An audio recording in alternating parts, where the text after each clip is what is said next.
Mummy. का हो? हे गोलू की मम्मी। हाँ बोलबा। किस मुँह फुलाई बैठी है वो? तोहार वैसे कमवा यही नाते। अरे कवन काम हमार गलत बा जवन मुँह फुलाए है? सोझे मुँहे बात ना करता हूँ, 2 दिन से देखत है। खाली काम करेबा, हमार कब्बो एको मनसा पूर्ण ना करेला। अरे का चाही बतावा? ले सुना। सुनावा। टिकवा नथुनिया गढ़ैया बलम ओठ ललिया लेहा। चिंता जिन करा, सब खरीद दे हमार करेजा। अरे खाली मुँह से खरीद दे बा। और सुनावा। ले सुना। होत सवेरे तू जइहा बजरिया,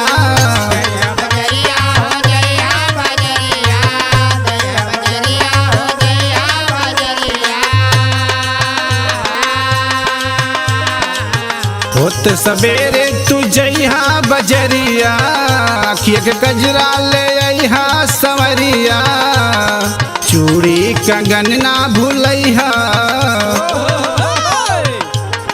चूड़ी कंगन ना भूलैहा, बलम ओठ ललिया लेहा।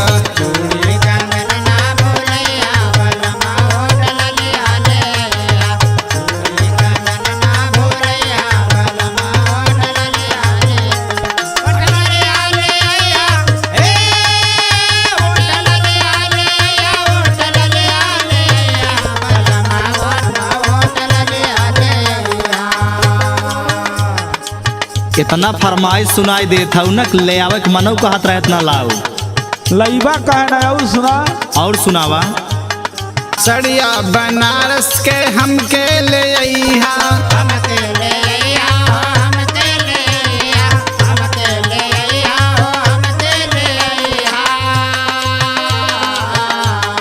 जवन जवन कहा तनी मन में बसैहा,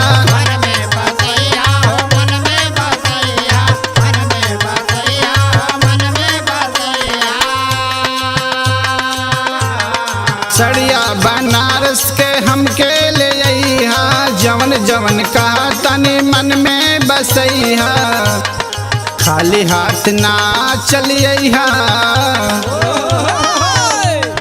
खाली हाथ ना चलिएहा, बलम ओठ ललिया लेहा।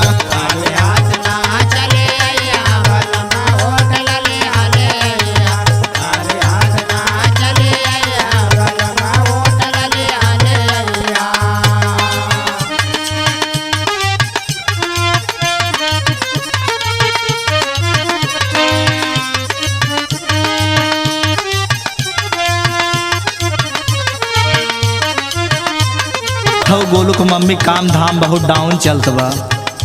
कम से कम जैसे काम धाम डाउन बा वैसे अपन फरमाइशो डाउन के रहा। अरे तू खाली हमेशा बहाना करेला और कुछ ना। और सुना।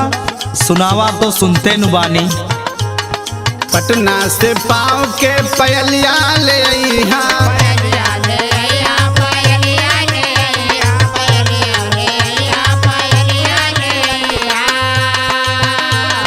राम अनुज मोर श्रद्धा पुरैहा,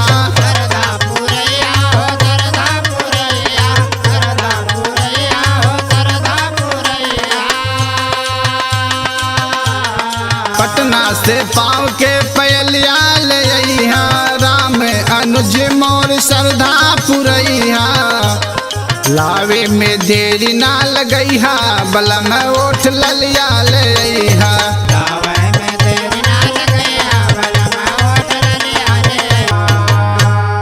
चल जब कहा था 2 बोरा धान बेच के लई आओ।